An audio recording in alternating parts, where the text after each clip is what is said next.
Hello, welcome back to my channel. I hope आप सब अच्छे होंगे और सब एकदम मज़े में होंगे और सबकी पढ़ाई एकदम बहुत अच्छे से प्रॉपर वे में चल रही होगी।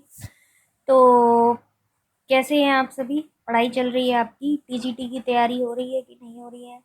तो यहाँ पर जो है हम आपको बताने वाले हैं, जैसा कि आपको डिस्प्ले में शो हो रहा होगा कि हम आपको बताएंगे जो आपके प्रैक्टिस पेपर हैं टीजीटी के, उनकी प्रैक्टिस कराने के लिए यहाँ पर हैं।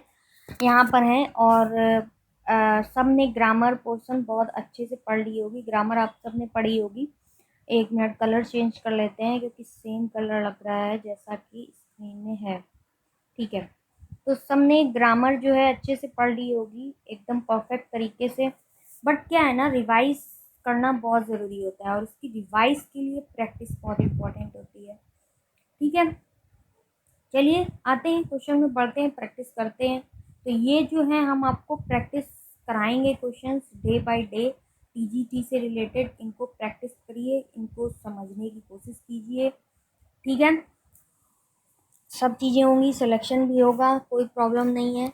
बट एग्ज़ाम की डेट अभी नहीं आ रही है, सब आएगी, वो भी आ जाएगी। डोंट वरी, हमें अपना काम करना है और हम अपना काम करने करते करेंगे। बाकी जो है सब समय पर हो जाएगा। ठीक है, चलिए आते हैं क्वेश्चंस पे, बढ़ते हैं। फर्स्ट क्वेश्चन रीड करते हैं। आई have a profound respect for his political I have a profound respect for his political ambition, sagacity, temperament या involvement. Which option is correct? इसमें जो ऑप्शन आएगा वो आएगा sagacity. कौन सा ऑप्शन आएगा इसमें? sagacity. यानी I have a profound respect for his political sagacity. Right? सभी को समझ आ गया होगा कि इसमें ऑप्शन क्या आएगा? His political sagacity. His political क्या आएगा? सेगेसिटी। सबको समझ में आ गया? अब सेगेसिटी माने क्या होता है? सेगेसिटी में होता है, मतलब होता है बुद्धिमत्ता। सेगेसिटी का मतलब क्या होता है? बुद्धिमत्ता। या जो मतलब होता है बुद्धिमत्ता ही याद रखिए आप, क्योंकि कुछ वर्ड ऐसे होते हैं जो हिंदी में भी इतने क्लियर समझ नहीं आते हैं, है ना। तो I have a profound respect for his political sagacity, यानी पॉलिटिकल बुद्धिमत्ता की रिस्पेक्ट है मुझे। ठीक है, रिस्पेक्ट है। तो सेगेसिटी ध्यान रखिएगा क्या मतलब होता है? बुद्धिमत्ता। नेक्स्ट क्वेश्चन में आते हैं। Choose the meaning of the given word alert. Alert का मतलब क्या होता है? एनर्जेटिक, इंटेलिजेंट, ऑब्जर्वेंट या वॉचफुल। तो एनर्जेटिक और इंटेलिजेंट तो नहीं होगा, ऑब्जर्वेंट होता है, जो ऑब्जर्व करने वाला होता है उसको ऑब्जर्वेंट कहते हैं। यहाँ पर वॉचफुल ऑप्शन करेक्ट होगा according to 4 option. Right, move to next question. क्या करना है? Choose the alternative which express the meaning of the following. जो ऑप्शन करेक्ट एक्सप्रेस कर रहा होगा उसको टिक करना है। To lose face, to look angry, to be helpless, to be humiliated, to be vacant. तो टू लॉस फेस यानी कि क्या होगा? To be humiliated, to be humiliated. ठीक है, ये तो देखिए, ये इससे ही समझ आ रहा है कि इसका ऑप्शन क्या होगा? To be humiliated. ठीक है, चलिए नेक्स्ट आते हैं। Choose the correct substitute for the following. Substitute हमको बताना है। A man of odd habits, जिस मैन की ऑड हैबिट्स होती है उसको क्या बोलते हैं? असेंट्रिक, इंट्रोवर्ट, साइनिकल या मूडी। उस पर्सन को क्या बोलते हैं ये बताना है। तो उस पर्सन को बोलते हैं असेंट्रिक। उस पर्सन को क्या बोलते हैं? असेंट्रिक। जिसकी क्या होती है? ऑड हैबिट्स होती है। जिसकी क्या होती है? ऑड हैबिट्स होती हैं, उसको क्या बोलते हैं? असेंट्रिक। उसको क्या बोलते हैं? असेंट्रिक। अब आपको पता है असेंट्रिक माने क्या होता है? असेंट्रिक बोलते हैं सन की। अरे भाई, हम लोग कभी कभी बोल देते हैं ना, ये बहुत सन की सोल्जर आदमी है, यानी असेंट्रिक पर्सन है। वो क्या है? असेंट्रिक पर्सन है। ध्यान रखिएगा, असेंट्रिक पागलपन। ठीक है, ही बिहेव्ड लाइक एसेंट्रिकली, यानी सनकियों की तरह बिहेव कर रहा है। एसेंट्रिक मीन्स हो जाएगा एसेंट्रिक। सेंट्रिक से समझ लीजिए सन, सन की। ठीक है, सन की। नेक्स्ट आता है वर्ड, एक हमारा ये वर्ड है साइनिकल। साइनिकल वर्ड जो है वो क्या होता है? उसको बोलते हैं स्वार्थी। साइनिकल होता है स्वार्थी या चिड़चिड़ा आदमी। कैसा होता है? चिड़चिड़ा आदमी या दोषदर्शी आदमी। क्या होता है? दोषदर्शी आदमी होता है या स्वार्थी आदमी होता है, उसको बोलते हैं साइनिकल। इंट्रोवर्ट आपको पता है, जो बात अपने में रखता हो, ज़्यादा ज़्यादा ही मतलब कि खुलकर अपने आप को एक्सप्रेस नहीं करता हो, that person type is introvert. और ये है मूडी। ठीक है, तो साइनिकल क्या होता है? साइनिकल मतलब होता है स्वार्थी, एसेंट्रिक, सन की। तो ये जो ऑड हैबिट्स वाला आदमी होगा उसको कहेंगे एसेंट्रिक, राइट। नेक्स्ट आते हैं, नेक्स्ट फिफ्थ क्वेश्चन में करेक्ट सब्स्टिट्यूट बताना है हमको। लैक ऑफ इनफ ब्लड, जिसके इनफ ब्लड की कमी हो, लैक हो, दैट इज एनीमिया। अमनेजिया नहीं होता है, ये related to memory. And insomnia, जिसको नींद में चलने की आदत होती है। और एलर्जी तो आप सबको पता है। तो इंसोमिनिया, जिसको नींद में चलने की बीमारी हो। अमनेजिया, अमनेजिया जिसको मेमोरी मेमोरी जिसकी शार्प नहीं हो, भूल जाता हो, amnesia. And anaemia, lack of enough blood. Move to next question, pick out the antonym of the given word anguish. Anguish का आपको एंटोनेम बताना है। पेन, कंफर्ट, एंटरटेनमेंट या शारो। तो इसका हो जाएगा, एंग्विश मतलब होता है छिप, घात लगाकर बैठना।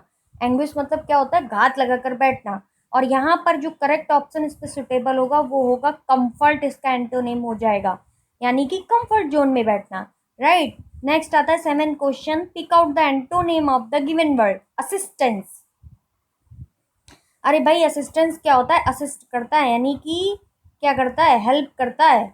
एक तरीके से असिस्ट करता है यानी हेल्प करता है। तो इंस्टेंस, रेजिस्टेंस, रिमीटेंस या एडहेरेंस। तो विच ऑप्शन इज करेक्ट? तो सेवन का ऑप्शन जो करेक्ट हो जाएगा वो हो जाएगा रेजिस्टेंस। यानी ये क्या है? रेजिस्टेंस मतलब क्या होता है? किसी चीज में क्या होता है रेजिस्टेंस, यानी किसी चीज में क्या होता है?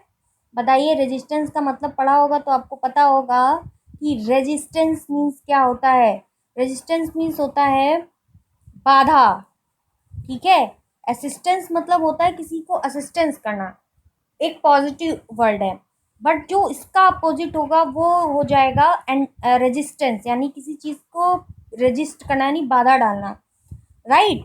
ठीक है, समझ आ रहा होगा। नेक्स्ट एक वर्ड है हमारा remittance. Have you heard about that word? Have you heard about that word before? Remittance होता है यानी कि भेजा हुआ रुपया, या रेमिटिकल यानी प्रेषण, भेजी हुई रकम को बोलते हैं रेमिटेंस। क्या होता है? रेमिटेंस होता है भेजा हुआ रुपया।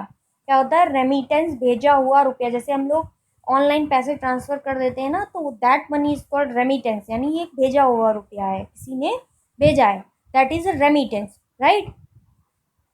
एडहेरेंस होता है मतलब किसी से जुड़ कर रहना, उसको बोलते हैं एडहेरेंस। नेक्स्ट आता है choose the correct antonym. 8 question में जो वर्ड दिया हुआ है ऑनरस, इसका एंटोनेम क्या होगा? इसका एंटोनेम क्या होगा ये बताया, पूछा जा रहा है।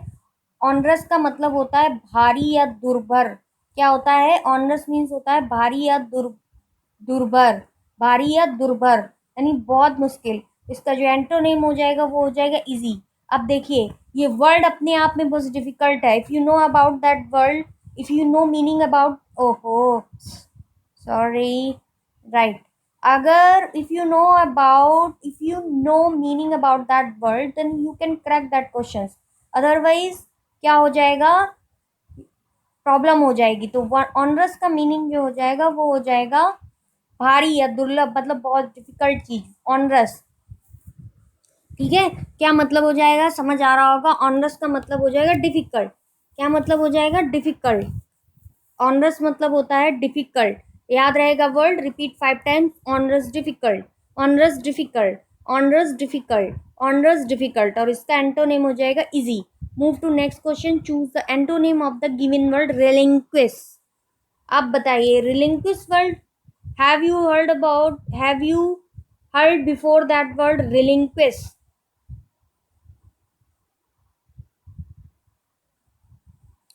बताइए, पहले ये वर्ड पढ़ा है कि नहीं पढ़ा? रिलिंक्विश मतलब होता है छोड़ देना। रिलिंक्विश मतलब क्या होता है? छोड़ देना। ठीक है, रिलिंक्विश मतलब समझ आया क्या होता है?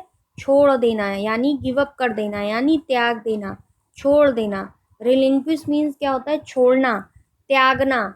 रिलिंक्विश, RELINQUISH, रिलिंक्विश होता है छोड़ना, त्याग देना। पजेसेस क्या होता है? किसी चीज पर अपना अधिकार दिखाना।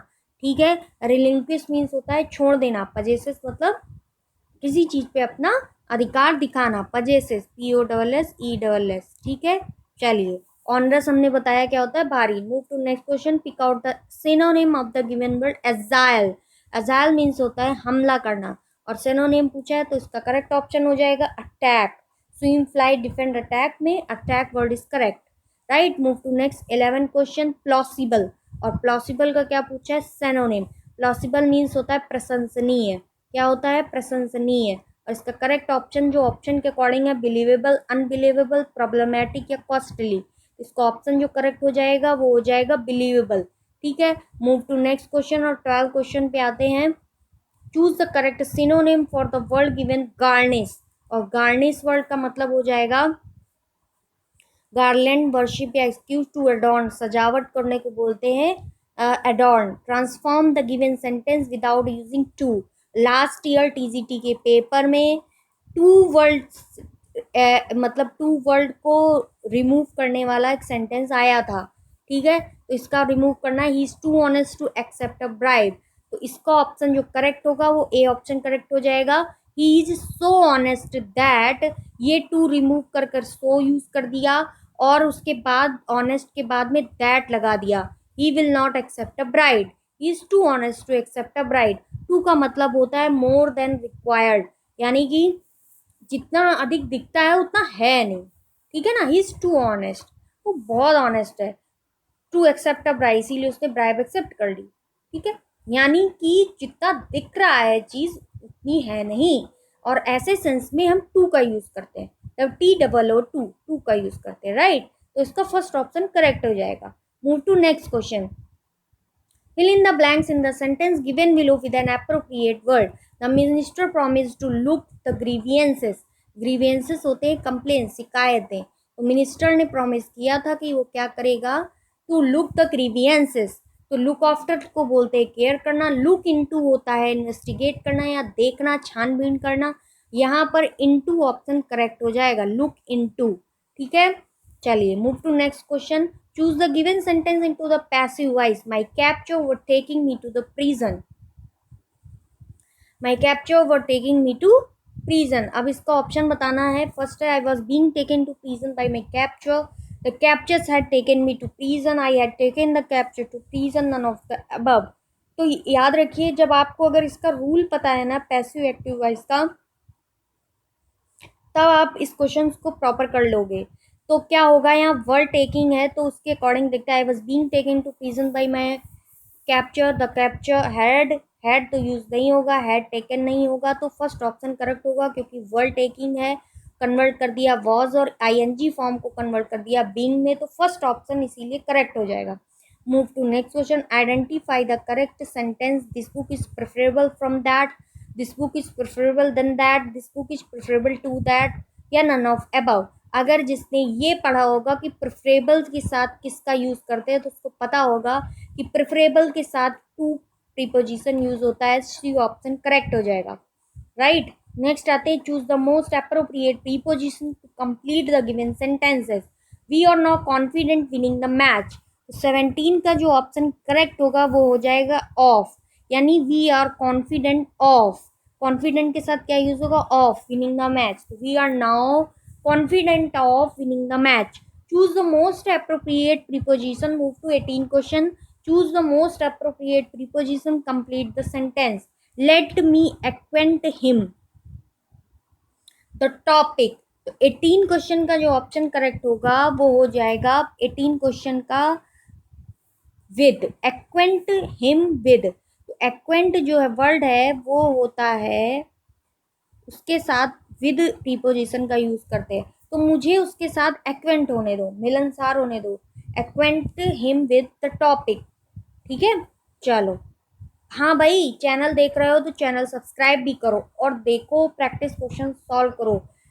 डेट आ जाएगी, बट उस टाइम पर आप इतना टाइम नहीं दे पाएंगे अपनी प्रिपरेशन के लिए, इसीलिए इन क्वेश्चंस को सॉल्व करते हैं। और क्या ही जाता है आपका, सिर्फ क्वेश्चन सॉल्व करना, 1 आवर डेली दो प्रैक्टिस क्वेश्चंस में, आपके जो रूल होंगे ना वो माइंड में फिट होते रहेंगे। That's it, okay. Choose 19 question पे आते हैं, choose the most appropriate preposition to complete the sentence. Do not quarrel your neighbors. Do not quarrel from your neighbours, by your neighbours, with your neighbours, against your neighbours. Do not quarrel with your neighbors. Fill in the blanks with appropriate choice. 20 question. If you go out, the cricket match, shall watch, must watch या would watch. अब यहाँ पर एक चीज देखिएगा, यहाँ पर क्या है, if you go out, अगर तुम बाहर जाते, यानी कि क्या है, प्रेजेंट टेंस का है.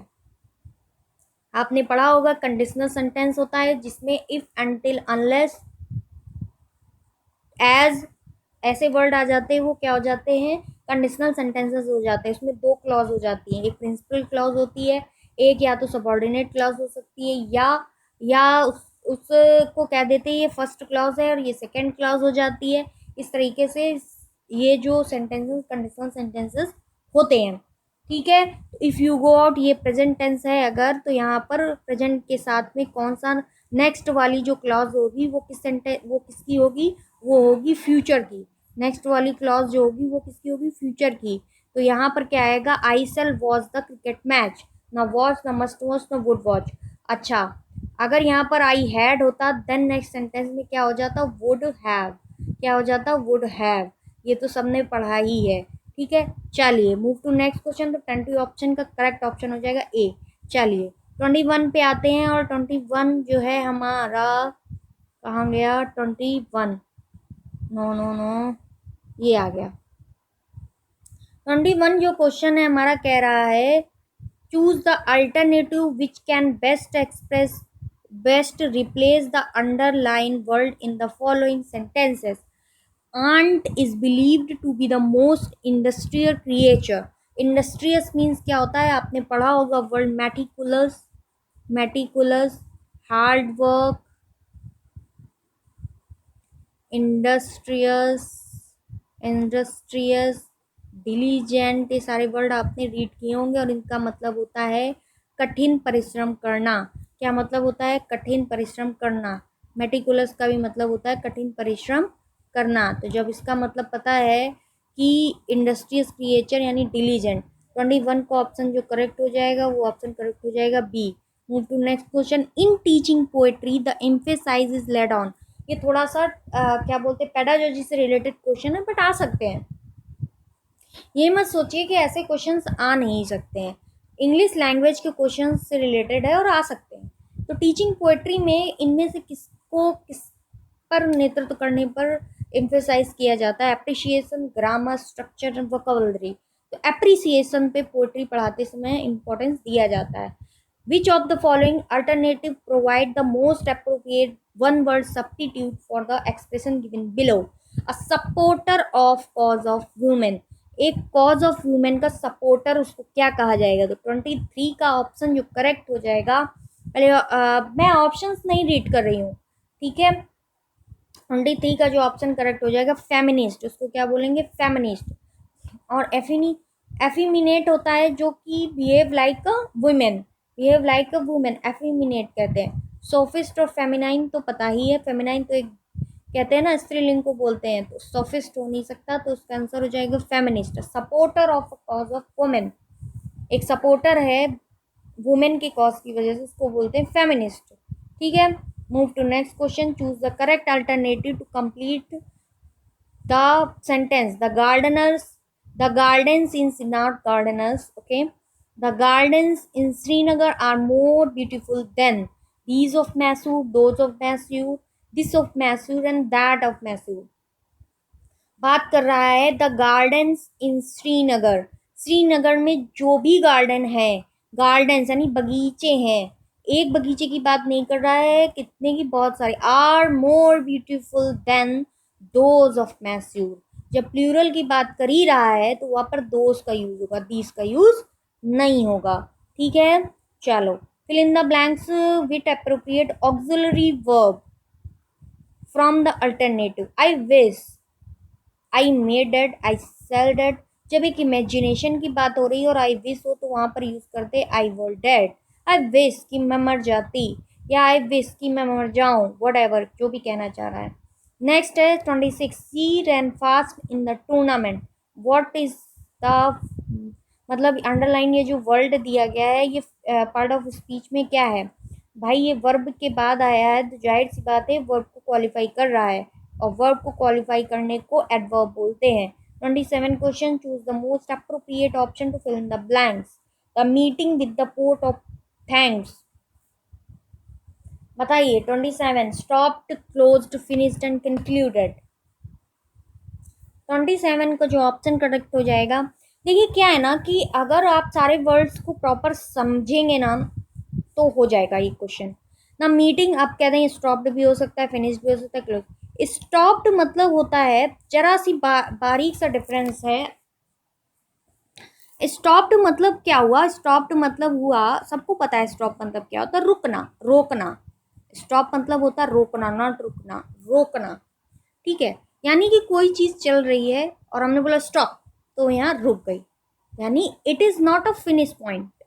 ये एक फिनिश पॉइंट नहीं है उसका। ये क्या है, कोई भी चीज चल रही है, सपोज दैट यहाँ से किसी पर्सन ने चलना शुरू किया और वो यहाँ से चल रहा है, एंड फिनिश का यहाँ पर है, लाइन मतलब जो रोड है उसका फिनिश पॉइंट यहाँ पर है। बट क्या है कि he is moving here, he is moving here, and some person is passing through, then sudden speak stop, तो वो वहीं पर रुक गया।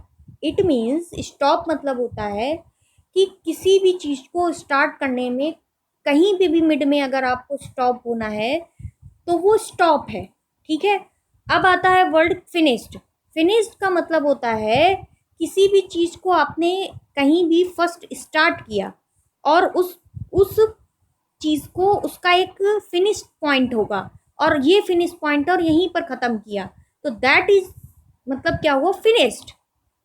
ठीक है, I hope you are getting my point कि वो क्या है, वो स्टॉप नहीं है, वो फिनिश्ड हो गया। ठीक है, लास्ट आता है हमारा, नॉट लास्ट, बी हमारा ऑप्शन है क्लोज्ड। क्लोज्ड का मतलब हुआ कोई चीज यहाँ से ओपन हुई। ठीक है, कोई चीज है यहाँ से ओपन हुई, और फिर उसका सेकंड होगा, जब वो ओपन हुई है तो वो क्या होगी, क्लोज होगी। ओपन होगी तो क्या होगी, क्लोज होगी। अब बात आती है the meeting concluded with a vote of thanks. यानी कंक्लूड क्या होता है, किसी भी एक पॉइंट का निष्कर्ष, कंक्लूजन। तो मीटिंग कंक्लूड हुई with a vote of thanks के साथ। तो कंक्लूड हुई मतलब कि निष्कर्ष जो आया मीटिंग का वो थैंक्स के वोट के साथ आया, तो इसलिए डी ऑप्शन यहाँ पर करेक्ट होगा। आई होप जो पॉइंट जो है, यही तो इंग्लिश है, यही इंग्लिश है। छिपे हुए जो मीन्स हैं, किसी भी वर्ड की हिडन मीनिंग है, उनको हमें समझना है। ठीक है, 28 choose the correct alternative to fill in the missing preposition in following sentences. Although he is blind he is very fast calculation.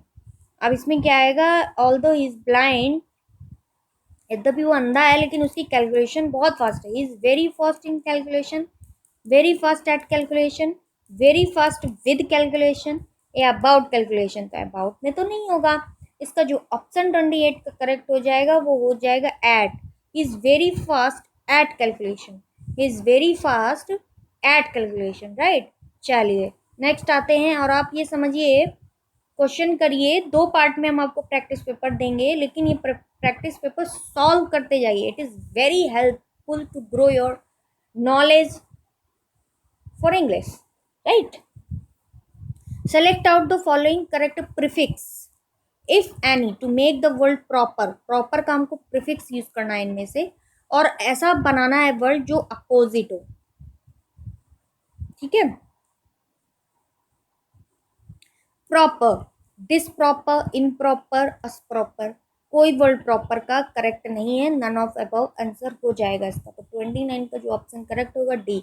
The natural order of learning a language, का language सीखने का जो नेचुरल ऑर्डर होता है वो क्या होता है, तो सबने अगर बीएड में पढ़ा होगा LSRW, listening, speaking, reading and writing. ये चार लैंग्वेज ऑफ लर्निंग के नेचुरल ऑर्डर्स होते हैं, listening, speaking, reading and writing. अब आती है बात नेक्स्ट 31 क्वेश्चन में, Bloom's taxonomy is used for classifying aims, method, objectives and strategies. तो ब्लूम्स टैक्सोनॉमी में ऑब्जेक्टिव के बारे में बात की गई है। Next, in translation cum grammar method the teacher is not required. Passive listener, silent reader, very important, तो ऑप्शन करेक्ट हो जाएगा सी। The main aim of using direct method is to enable the listener to get mastery in the use of foreign language, mother tongue, translation and grammar. तो direct method होगा भाई। Mother tongue क्यों होगा? Mother tongue तो हम लोग बचपन से सीख लेते हैं, तो लेकिन हमको दूसरी लैंग्वेजेस भी सीखनी पड़ती हैं, एक्वायर करनी पड़ती हैं, तो उसके लिए जो वर्ड आएगा वो होगा यहाँ पर फॉरेन लैंग्वेज। ठीक है, चलिए 34, in structural approach a listener gets mastery in listening skill, reading skill, writing skill and structure of sentences. तो 34 का जो ऑप्शन हमारा करेक्ट हो जाएगा वो ऑप्शन करेक्ट होगा स्ट्रक्चर ऑफ सेंटेंसेस। ठीक है, तो जो स्ट्रक्चर अप्रोच होती है उसमें लिसनर्स को मास्टरी मिलती है, किसमें? स्ट्रक्चर ऑफ सेंटेंसेस में, जो सेंटेंस के स्ट्रक्चर होते हैं उसमें। English is not a phonetic language, English एक फोनेटिक लैंग्वेज नहीं है। It means pronunciation is similar to mother tongue of the learner. Pronunciation of a word is not sum total of sound of letter. Pronunciation is similar to a sound of phone. Pronunciation is not similar to the pronunciation of mother tongue. The pronunciation of a word is not sum total of sound of letter. मतलब जितने भी total of sound of letter हैं, pronunciation ही एक word ऐसा नहीं है। ठीक है, इसका ऑप्शन क्या करेक्ट हो जाएगा? बी। चलिए move to next question. In English language there are 12 vowel sound, 8 diphthongs and 24 consonant sound. 12 diphthongs, 8 vowel sounds and 24 consonant sound. 8 vowel sound और 12 diphthongs and 24 consonant sound. Okay, D option तो आपको दिख नहीं रहा होगा, लेकिन बताइए 6 vowel sound, 12 diphthongs and 24 consonant sound. Which option is correct? 36 में कौन सा ऑप्शन करेक्ट होगा बताइए। फोनेटिक्स क्या होता है? Sound, structures of sound is called phonetics. सबको पता है कि नहीं पता है ये? अरे भाई, ये सब समझना बहुत ज़रूरी है, इसको समझ के चलना पड़ेगा, अदरवाइज प्रॉब्लम्स हो जाएंगी। प्रॉब्लम्स हो जाएंगी कि नहीं हो जाएंगी? अब बताइए फिर कि ये जो फोनेटिक्स मतलब स्टडी ऑफ जो फोनेटिक्स है इसमें क्या होता है?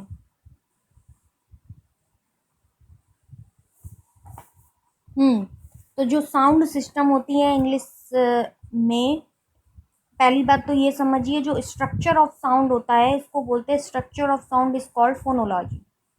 फोनोलॉजी बोलते हैं, structure of sound is called phonology.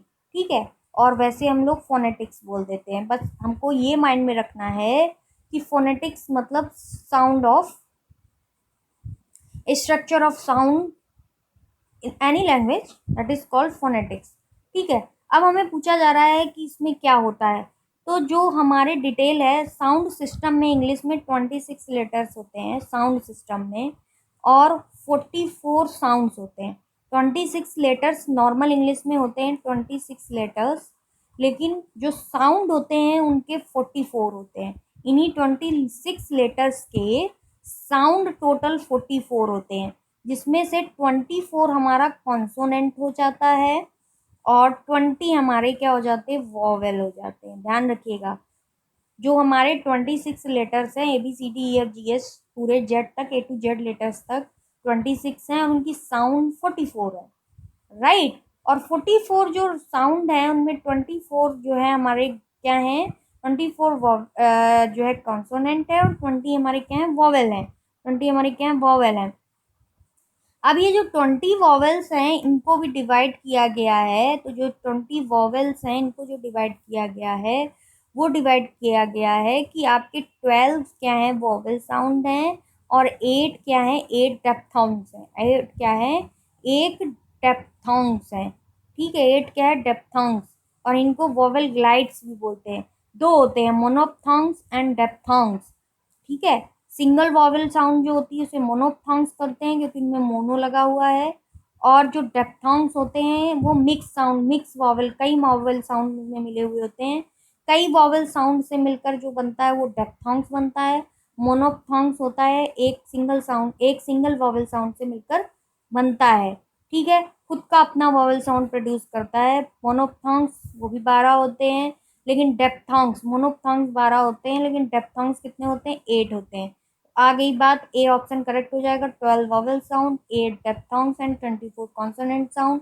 Total मिला के कितने हो गए, 44 साउंड। और हम फोनेटिक्स ही पढ़ रहे हैं, यानी कि फोनोलॉजी ही पढ़ रहे हैं, और फोनोलॉजी में स्ट्रक्चर ऑफ साउंड होता है और 26 लेटर के 44 साउंड होते हैं। राइट, क्लियर हो गया होगा। चलिए move to 37 question. Which of the following is not the characteristics of good handwriting. ये जो गुड हैंड राइटिंग है उसमें कौन करेक्टरिस्टिक्स नहीं है, डिस्टिंक्टिवनेस, लाउडनेस, सिंप्लिसिटी या स्पीड। इसका ऑप्शन जो करेक्ट होगा बी ऑप्शन करेक्ट हो जाएगा। Move to next 38 question. The main purpose of teaching poetry is to develop. ये जो मेन पर्पज होता है टीचिंग पोएट्री का, ये क्या डेवलप करती है, correct language standard, no vocabulary, no. फिर ऑप्शन हमारा क्या आता है 38 के बाद,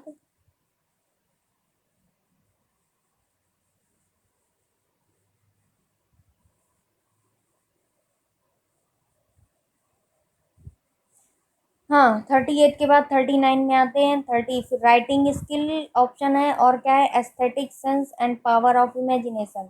इसका ऑप्शन जो करेक्ट होगा D, aesthetic sense and power of imagination जो होती है वो आ जाती है किससे, जो हम पोएट्री को पढ़ते हैं उससे। विच of the following is not the example of free composition in English. इनमें से कौन सा ऑप्शन है जो एग्जाम्पल है फ्री कंपोजिशन का इंग्लिश में, story writing, essay writing, poetry writing या पिक्चर कंपोजिशन। इसका ऑप्शन है वो है पिक्चर कंपोजिशन में क्या हो जाता है, आप फ्री कंपोजिशन हो जाते हो इंग्लिश में। बाकी स्टोरी राइटिंग आपको कंपोज करनी पड़ती है। कंपोजिशन मतलब कि कॉम्प्रिहेंशन नहीं होता, अंडरस्टैंडिंग बढ़ाना। कॉम्प्रिहेंशन, कॉम्प्रिहेंशन मतलब अंडरस्टैंड द टॉपिक, है ना। उससे रिलेटेड जो भी क्वेश्चन होंगे वो रिलेटेड होंगे कॉम्प्रिहेंशन से। और कॉम्प्रिहेंशन का सेकंड वर्ड आप क्या कह सकते हैं, अंडरस्टैंडिंग। क्या कह सकते हैं, अंडरस्टैंडिंग।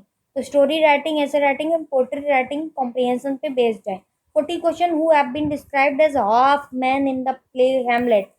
भाई इनमें से कौन सा डिस्क्राइब करता है हाफ मैन की तरह प्ले हैमलेट में, Hamlet and Horatio, Rosencrantz and Guildenstern, Polonius and Laertes या none of above.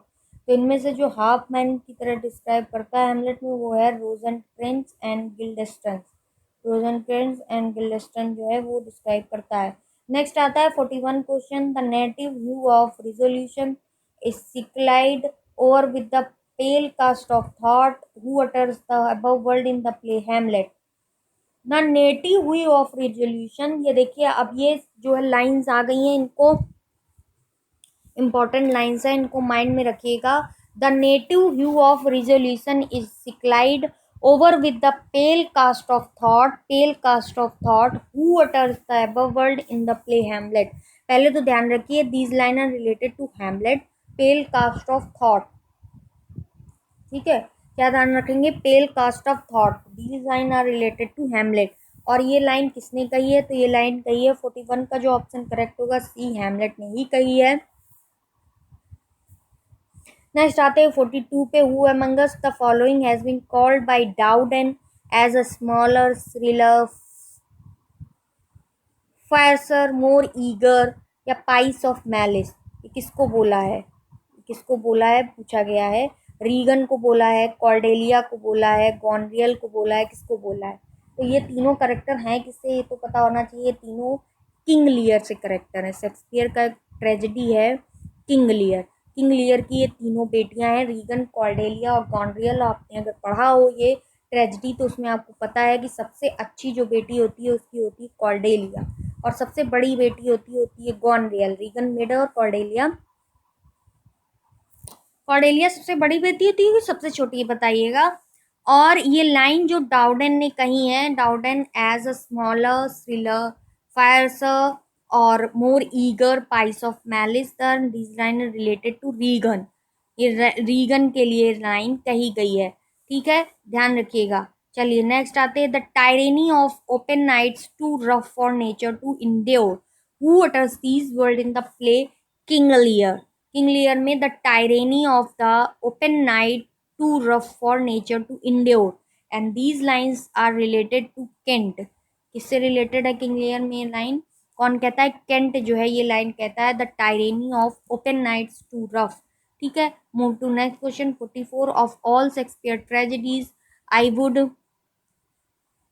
answer, not even expecting King Lear. Othello is the most painfully exciting and the most terrible. Who made the above statement? तो 44 का जो option correct होगा वो हो जाएगा AC Bradley, क्योंकि Shakespearean tragedy जो है वो किसने दी है? AC ब्रेडली ने लिखी है शेक्सपियरन ट्रेजेडी। तो इसका ऑप्शन करेक्ट हो जाएगा सी। ओ बी 45 पे आते। O beware my lord of jealousy, it is a green eyed monster with doth move the meat it feed on, who utters these line word in the play Othello। तो सबसे पहले ध्यान रखिए कि ये line green eyed Monster की Othello की है और इसमें जो करेक्टर है इयागो उसके लिए ये लाइन कही गई है। ठीक है, move to next question. At which event do Orlando and Rosalind met? किस इवेंट में रोजालैंड और ऑर्लैंडो मिलते हैं? 46 क्वेश्चन में बताइए। The wedding of Duke Frederick, किस इवेंट में मिलते हैं रोजालैंड एंड ऑर्लैंडो? और ये कौन सा प्ले है शेक्सपियर का, ये भी बताना है। तो ये जो प्ले है या ये कहिए कॉमेडी है वो है As you like It. As you like it के ये करेक्टर हैं, ध्यान रखिए, ऑर्लैंडो एंड रोजालैंड। ऑर्लैंडो और Rosalind character as you like it के हैं। ठीक है, ये दोनों ऑर्लैंडो और रोजालैंड किसके करेक्टर हैं? एज यू लाइक इट के। ठीक है, पहला तो यही ध्यान रखना है, एज यू लाइक इट के हैं और ये कॉमेडी है। ठीक है, ऑर्लैंडो क्या है? ऑर्लैंडो इस प्ले का, इस कॉमेडी का हीरो है। ठीक है, और हीरोइन कौन है? हीरोइन है रोजालैंड। हीरोइन कौन है? रोजालैंड। तो हीरोइन है रोजालैंड और हीरो है एज यू लाइक इट का ऑर्लैंडो। तो ऑर्लैंडो और Rosalind As you like It में है। ध्यान रखिए, why I am repeating, because मैं रिपीट इसलिए करती हूँ कि माइंड में प्रिंट हो जाए कि एज यू लाइक इट का हीरो ऑर्लैंडो है और हीरोइन रोजालैंड है। ठीक है, एंड ड्यूक फ्रेडरिक की जो बेटी है, ड्यूक फ्रेडरिक की जो बेटी है वो है सिलीलिया, यानी ये कैरेक्टर ये भी है, ड्यूक फ्रेडरिक की बेटी है सिलीलिया। ठीक है, एडम एक करेक्टर है जो कि ऑर्लैंडो का सर्वेंट है। कौन करेक्टर है? एडम। एडम जो एक करेक्टर है, ऑर्लैंडो, रोजालैंड, सीलिया और एडम, ये ड्यूक फ्रेडरिक की जो बेटी है वो है सिलीलिया। ठीक है, एडम ऑर्लैंडो का करेक्टर सर्वेंट है। टच स्टोन रोजालैंड और सिलिया के साथ रहता है, दरबारी है, यानी टच स्टोन जो है वो किसमें है? एज यू लाइक इट में। ठीक है, चार्ल्स क्या है? चार्ल्स एक रेसलर है। चार्ल्स क्या है? एक रेसलर है। ठीक है, सिल्वियस एंड कोरियन एक जंगल में रहने वाले प्राणी है। अब पूछा जा रहा है कि इसमें ऑर्लैंडो और रोजालैंड कहाँ मिलते हैं, किस इवेंट में? The wedding of Duke Frederick, a wrestling match, a public execution, या ट्रैवलिंग सर्कस। तो एज यू लाइक इट के जो हीरो हीरोइन है ऑर्लैंडो और रोजालैंड, ये मिलते हैं the wrestling, A wrestling match में। कहाँ मिलते हैं? रेसलिंग मैच में। ये बहुत छोटे छोटे से क्वेश्चन है, बट इनको स्टोरी आपने अगर रीड की होगी तो आपको पता चल जाएगा। अगर स्टोरी नहीं रीड की है डोंट वरी, मैं आपको इसी चैनल पे स्टोरीज जो है शेक्सपियर के प्ले की एट मतलब मोस्टली मैंने 10 to 15 स्टोरीज कवर अप की है, मैं इसी में अपलोड कर दूंगी। उन स्टोरीज को रीड कीजिएगा ना तो एक ये कहते हैं ना कि पहले बचपन में स्टोरी पढ़ाई जाती थी, फिर क्वेश्चंस होते थे, इजीली क्रैक हो जाते थे, तो स्टोरी माइंड में फिट हो जाएगी, फिर प्रॉब्लम नहीं होगा। What name does Rosalind assume for her disguised self? Rosalind जो एज्यूम करती है for her disguised self, disguised self करिए किस नाम को रखती है? तो वो रखती है, किस नाम को रखती है? रोजालैंड डिस्गाइज्ड हो जाती है, यानी कि क्या हो जाती? क्रॉस ड्रेसिंग हो जाती है एज यू लाइक इट में भी। रोजालैंड तो वो किस में होती? गैनीमेड, गैनीमेड के करेक्टर में डिस्गाइज हो जाती है, यानी cross dressing As you like It में भी यूज किए, केवल जूलियर सीजन में उन्होंने नहीं यूज किया हुआ है।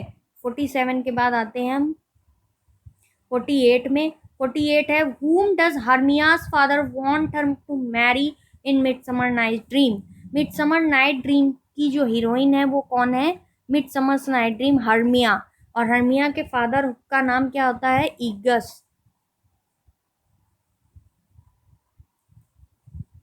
और हर्मिया के फादर जो है, हर्मिया की शादी डिमेट्रियस से कराना चाहते हैं, लेकिन हर्मिया लिसेंडर से प्यार करती है, लिसेंडर से प्यार करती है। तो इसमें पूछा है कि फादर उसकी किससे शादी कराना चाहते हैं, तो ऑप्शन करेक्ट हो जाएगा ए, डिमेट्रियस से। किसे कराना चाहते हैं, डिमेट्रियस से। 49 question, who among us the young Athenians in Midsummer Night Dreams is first affected by the love potion। तो 49 का जो ऑप्शन हो जाएगा वो लिसेंडर करेक्ट हो जाएगा। भाई लव पोस्टर जो पोशन बना था वो लिसेंडर और हर्मिया का बना था, पर उसके फादर डिमेट्रियस से उसकी शादी कराना चाहते थे। ठीक है, next 50 question, who is called Bacon as the wisest brightest and meanest of mankind. तो जो अलेक्जेंडर पॉप थे उन्होंने ये लाइन बेकन के लिए कही थी। 51 Charles Lamb wrote under the pen name of. Charles Lamb जिन्होंने किस पेन अंडर नेम में लिखी थी लाइनें, तो वो लिखी थी इलिया। Alice and John are. 52 का ऑप्शन करेक्ट हो जाएगा the imaginative children of lamb. जो मतलब एलिस और जॉन है वो इमेजिनेटिव चिल्ड्रन है किसके, लैम्ब के। Imaginative children of Lamb Alice and John. ठीक है, next 53 question, who said Milton was a true poet and of the devil's party knowing without knowing it. तो ये लाइन अगर पढ़ी हो कि मिल्टन के लिए लाइन किसने कही है, विलियम ब्लैक ने लाइन कही है। 54 मिल्टन स्टाइल कैसी है, एपोरिस्टिक, पिक्टोरियल, ग्रांड या डिक्टेटिक। ग्रांड। एपोरिस्टिक जो स्टाइल है वो किसकी है, वो बेकन्स के ऐसे की स्टाइल है एपोरिस्टिक।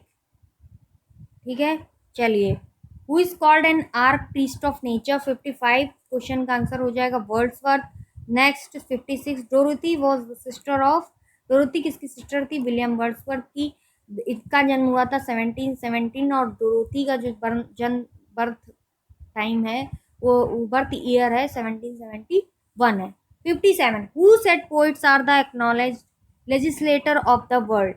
57 का जो ऑप्शन है वो सैली करेक्ट हो जाएगा कि ये जो poets are the unacknowledged legislator of the world.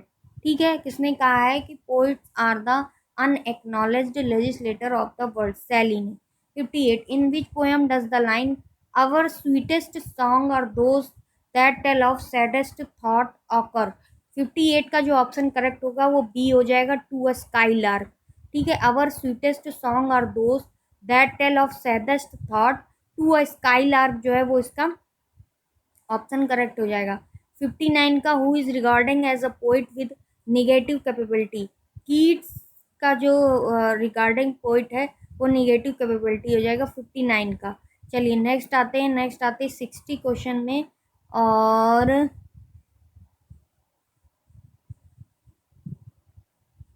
60 question हमारा कह रहा है, who said O for a life of sensation rather than thought, rather than thought. तो 60 का जो ऑप्शन करेक्ट होगा वो करेक्ट हो जाएगा ए, कीट्स ने लाइन कही हुई है for a life of sensation rather than thought.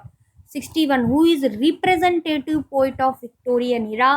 तो कौन है, Alfred Lord Tennyson is the representative poet of Victorian era. 62, to strive, to seek, to find, not to yield, in which poem of Tennyson does the above line occurs. तो 62 का जो answer हो जाएगा Ulysses. 62 का A option correct हो जाएगा, Ulysses की line है ये, to strive, to seek, to find and not to yield. ठीक है, चलिए 63, which among us the following is considered as the dramatic soul of study of Browning. Dramatic soul of study of Browning. तो 63 का option correct हो जाएगा Andrea del and Sarto, Andrea del and Sarto. Next आता है, what is the brief characteristics of Browning's poetry. Simple language, obscurity, verbosity या none. तो 64 का जो ऑप्शन करेक्ट होगा वो हो जाएगा पी, ऑब्सिक्योरिटी। क्या करेक्ट हो जाएगा, ऑब्सिक्योरिटी। 65, विच of the following novels of Dickens is autobiographical in nature. Autobiographical nature में कौन है, तो 65 का जो ऑप्शन करेक्ट हो जाएगा सी, डेविड कॉपरफील्ड जो है चार्ल्स डिकेंस की ऑटोबायोग्राफिकल नेचर में है। Who among the following novelist wrote in serial. इनमें से कौन से नॉवेलिस्ट हैं जिन्होंने सीरियल में लिखा है। चार्ल्स डिकेंस ने सीरियल्स में लिखा है और चार्ल्स डिकेंस का जो ऑटोबायोग्राफिकल बायोग्राफिकल नेचर में नॉवेल है डेविड कॉपरफील्ड है, और इन्होंने सीरियल्स के लिए भी लिखा है चार्ल्स डिकेंस ने।